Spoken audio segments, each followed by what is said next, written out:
ये भगवान महावीर पावन चरित गुरुदेव जी बंधु मानवच काय भव सागर को तरण में करो हमारी सहाय। जिन शासन जिन वाणी सदा जयवंत हो, श्रवण संग सदा अविचल मंगल हो। मुक्ति को प्राप्त श्रमण भगवान महावीर स्वामी, उनकी परम पावन कल्याणी भागवती वाणी वाचक प्रमुख श्री इंद्र भूति गौतम आदि गणधर भगवंत युग प्रधानाचार्य परम पूज्य श्री सुधर्मा स्वामी जी महाराज, उनकी परम पावन पाठ परंपरा वर्तमान आचार्य ध्यान योगी परम पूज्य श्री शिव मुनि जी महाराज एवं गुरुजन सबके पावन चरण सरोजों में मेरा अनंत अनंत बार वंदना नमस्कार। उपस्थित धर्म प्रेमी सज्जनों, माताओं तथा बहनों, 9 तत्वों में संवर तत्व और उसमें 12 भावनाएं।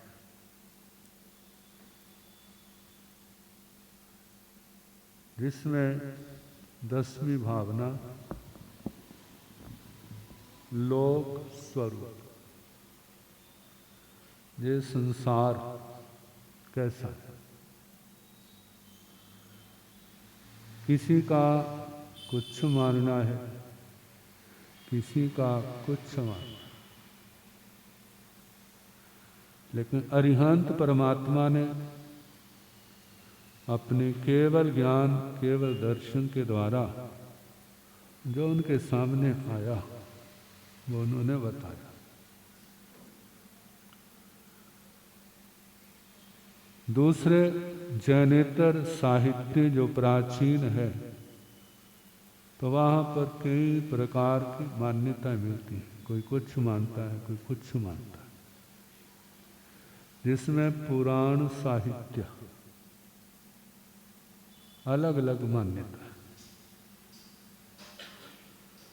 लेकिन अरिहंत परमात्मा केवलियों ने कैसा देखा, जो उनको दिखाई दिया वो उन्होंने बताया। इसके ऊपर शिवराज ऋषि जी की कथा थी। शिव नाम के राजा थे, तापस दीक्षा ली, तपस्या करते थे, आतापना लेते थे। उनको विभंग ज्ञान हुआ। 7 द्वीप समुद्र तक देखने लगे। कहने लगे मेरे को दिव्य ज्ञान हो गया। 7 द्वीप समुद्र है। जो कम कहते हैं वो भी झूठ है, जो ज्यादा कहते हैं वो भी झूठ है। पहले तो एकांत में थे, ज्ञान मिल गया। अब कहते जे मैं ज्ञान संसार में भी बांटू। और जनता के अंदर आ गए, और जनता के अंदर अपनी लब्धि, अपनी शक्ति, अपनी प्राप्ति का वर्णन करने। तो जब संसार की बात आई, ये पृथ्वी 7 द्वीप समुद्रों वाली, तो उनमें अलग अलग मान्यता रखने वाले भी थे। तो उनमें अपने जैन श्रावक श्राविकाएं भी थे। उन्होंने भी सुना। ये भगवान के समय की बात है। एक समय गौतम स्वामी जी गोचरी को गए, लोग चर्चा कर रहे हैं ये तो असंख्यात बताते हैं, ये सात कहते हैं, कौन सच है कौन झूठ। गौतम जी ने सुना, भगवान के चरणों में आए और ये जनता की चर्चा भगवान के चरणों में रखी। अब भगवान ने शिवराज ऋषि की शुरू से लेकर सारी कथा सुनाई। ये शिवराज ऋषि कौन है? राजा था, बेटे को राज दिया, कैसे इसने संन्यास लिया, तपस्या करने लगा और तपस्या में विभंग ज्ञान पैदा हुआ। जो पूर्ण ज्ञान होता है ना, वो एक रूप होता है। जिसको पूर्ण ज्ञान हुआ है उनकी प्ररूपणा में कोई मतभेद नहीं हो। भगवान ने कहा इसको विभंग ज्ञान हुआ है और इतना देख रहा है, लेकिन द्वीप समुद्र तो असंख्यात है। जब ये बात नगर में पहुंची और शिवराज ऋषि के कानों में भी पहुंची,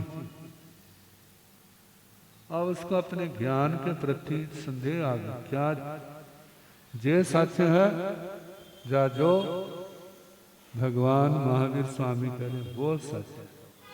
इतना संदेह आने की देर थी, उनका ज्ञान क्या हो गया? नष्ट हो गया। अब वो सोचता है मैं तो इसको पूर्ण समझ रहा था, ये तो चला गया। सरल थे, तो वहीं जाके मेरे को समाधान अब करना चाहिए। और वो अपना सामान लेकर के भगवान के पास आ गए, वंदना की, चर्चा हुई, प्रतिबुद्ध हुए, धर्म देशना की प्रार्थना की, सुनाया। जब सुनाया तो मैं तो अब निर्ग्रंथ साधु बना, सब कुछ छोड़ करके भगवान के चरणों में दीक्षा दी। आगमों का स्वाध्याय, तपस्या, धर्म, आराधना। अब शिवराज ऋषि जी केवली बन गए। बड़ी साधु वंदना में आता है ना, जो पढ़ते हैं, केवली बन गए, मोक्ष में चले गए। लोक स्वरूप में इनका दृष्टांत दिया जाता है। एक कथा और भी आती है जे जन साधारण में प्रचलित नहीं है। पुद्गल परिव्राजक, पुद्गल का तो नाम नहीं, बड़ी साधु वंदना, भगवती सूत्र में आता है। जे भी बहुत तपस्या करते थे, इनको भी विभंग ज्ञान हुआ, लेकिन इनको विभंग ज्ञान के अनेक प्रकार, किसी को कैसा, किसी इनको ऊपर की ओर का हुआ। और जो 5वें देवलोक तक देखने लग पड़े। जब देखने लग पड़े तो इनको वैसा हुआ मेरे को दिव्य ज्ञान पैदा हुआ। जो कुछ, क्योंकि 5वें देवलोक तक देखना कोई छोटी बात नहीं है, बहुत बड़ा संसार। पहला देवलोक, दूसरा देवलोक, फिर ऊपर तीसरा, चौथा, 5वां ब्रह्मलोक तक। तो इससे बढ़ के और क्या ज्ञान होगा? अब शिवराज ऋषि की तरह वो भी जनता के अंदर आ गए, वो अपनी प्ररूपणा करने लगे। इनकी भी चर्चा चारों ओर होने लगी। और संयोग ऐसा, श्री गौतम स्वामी जी महाराज ने उसको भी सुना। नगर में भिक्षा के लिए जब गए, फिर उनके तो प्रश्नों के उत्तर देने वाले, समाधान देने वाले एक ही द्वार है, भगवान महावीर। उनके चरणों में आए, वंदना की, सारी बात कही, भगवान सच क्या है हम तो जय सुनते हैं। अब उन्होंने पुद्गल परिव्राजक की जीवन गाथा सुनाई। जब पुद्गल परिव्राजक की जीवन गाथा सुनाई, इसको क्या हुआ है? देवलोकों संबंधी विभंग ज्ञान है। देवलोक केवल 5 नहीं, ये 26 है। और जिसकी जितनी नजर है उसको उतना ही तो दिखाई देगा, उससे थोड़ा ज्यादा दिखाई देगा। मानो आप नंगी आंखों से देख रहे हैं तो उतना दिखा, लेकिन जब आपकी आंखों पर दूरबीन लग जाएगी तो फिर उसकी जितनी योग्यता क्षमता है उतनी दूर के पदार्थों को आप ऐसे देखोगे जैसे सामने, लेकिन वो पदार्थ सामने थोड़े होंगे, वो तो दूरबीन के लेंस में वो क्या प्रतिबिंब पड़ा है, और प्रतिबिंब को आपने क्या किया है, देखा है, और उससे आप अनुमान लगा रहे हो जे है जे है जे है ऐसा है। और जिस समय जी चर्चा उद्गल परिव्राजक के पास पहुंची, वो भी संख्य कंख्य निवृत्ति की जो भाव आते हैं शंकाग्रस्त हो गया, और उसका ज्ञान भी क्या हो गया, नष्ट हो गया, और वो भी भगवान के चरणों में आ गया। देखो आने के क्या क्या कारण बनते हैं, जिन्होंने तरना होता है। जब जो आए इनके प्रश्नों का समाधान हुआ, इन्होंने धर्म देशना सुनी, कहते मैं भी क्या करूंगा, प्रव्रज्या दीक्षा लूंगा, वो भी अनगार बन गए, फिर साधना शुरू की है। अब ऐसा दिव्य ज्ञान होता है सामान्य लोगों को नहीं होता, जो पहले भी हुआ है। चरम शरीरी थे, साधना के द्वारा इन्होंने भी क्षपक श्रेणी का आरोहण किया, केवल ज्ञान केवल दर्शन पाया, और शेष कर्मों के क्षय होने पर वे भी क्या हो गए, सिद्ध गति को प्राप्त हो। तो लोक का स्वरूप क्या है, आगमों की आंखों से देखना। कल बताया था 3 विभाग लोक, अधोलोक, मध्य लोक, ऊर्ध्व लोक। एक किताब है आओ लोक की सैर करें, कभी मिले तो पढ़ना।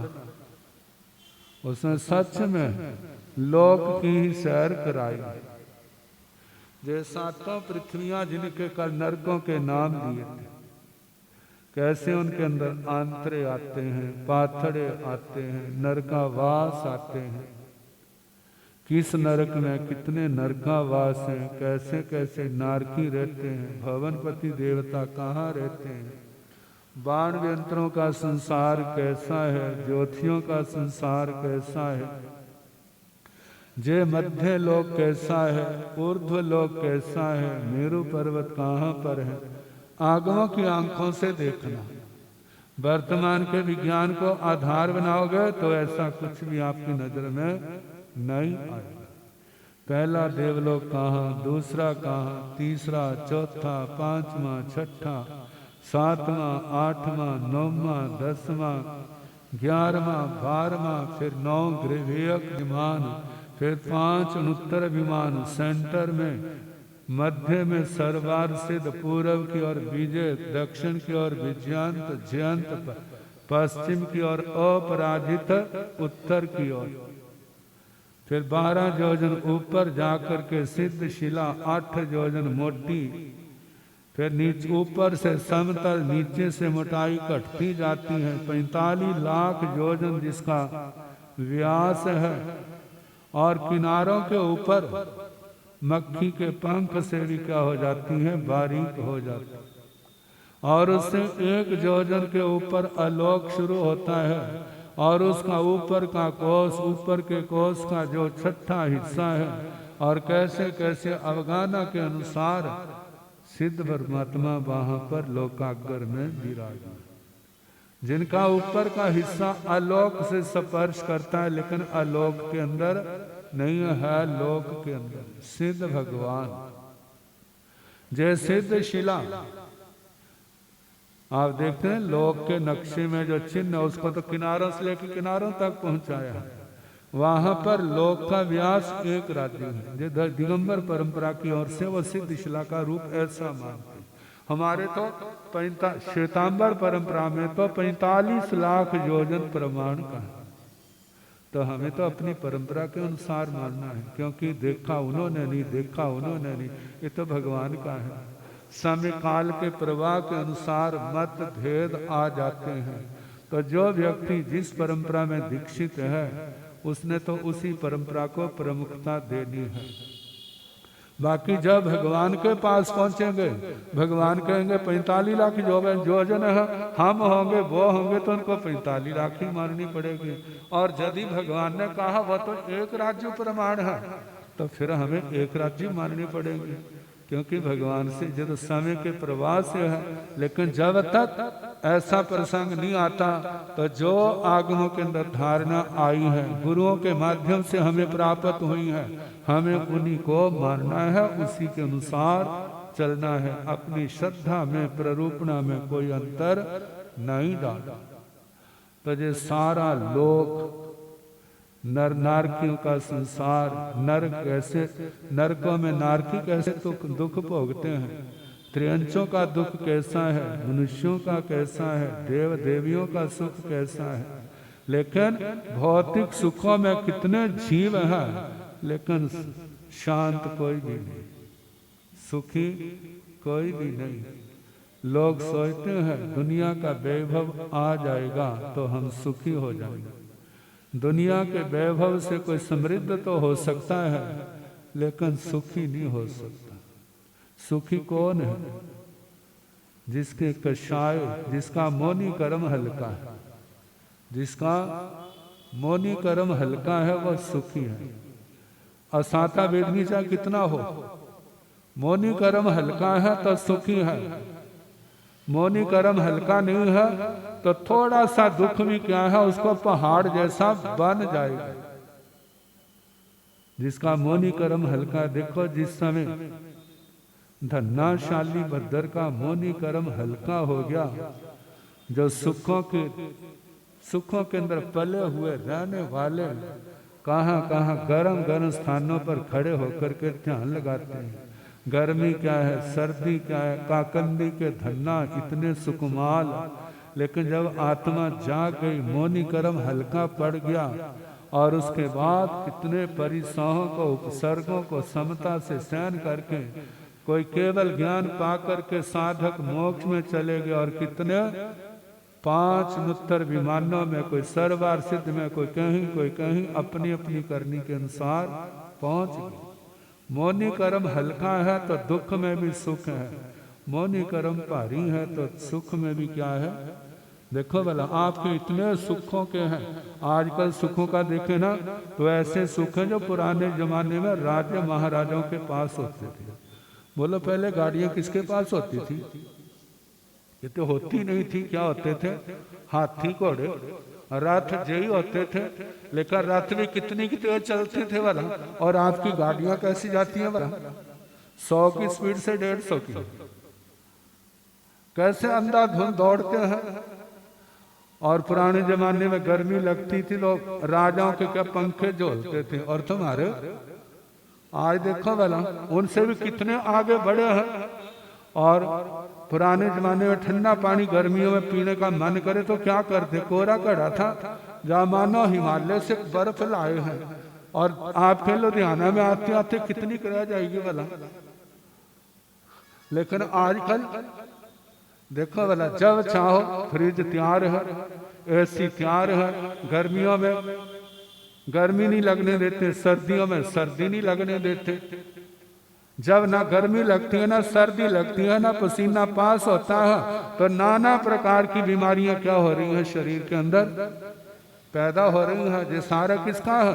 कहते हैं जो राजाओं का रोग होते थे, शुगर राज रोग कहा जाता था। जो हार्ट अटैक आदि जो है राज रोग होते थे, क्योंकि सुविधाएं बहुत थी, शरीर की हलचल इतनी होती नहीं थी। अब तो सारे राजे बने हुए। जब राजे बने तो राजाओं के रोग भी तो आएंगे, वो भी तो साथ चलेंगे। यदि राज रोगों से बचना चाहते हैं तो मजदूर बन जाओ। चलो मजदूर नहीं बनना, मजदूरों जैसा मेहनत प्रधान जीवन बना लो, आधी से ज्यादा बीमारियां क्या हो जाएंगी, सारी दूर हो जाएंगी। और जीवन क्या, तो सुखी कौन है? जिसका मौनी कर्म हल्का है। व्यवहार में जो स्वावलंबी किसी बात के लिए दूसरे के मुंह की ओर नहीं देखता, अपने अंदर योग्यता रखता है, परिश्रमी है, मेहनतशील है, बहुत सुखी है, उसको आराम से नींद आएगी। जो इसके अंदर थकावट होगी, जिसने थकना ही नहीं है उसको नींद कहाँ से आएगी, उसको तो बेचैनी होगी, व्याकुलता होगी, करवटें बदलेगा वो। तो बस ये लोक स्वरूप भाव। अब इसके संबंध में आगे जैसे होगा सुनाने का प्रयास करें।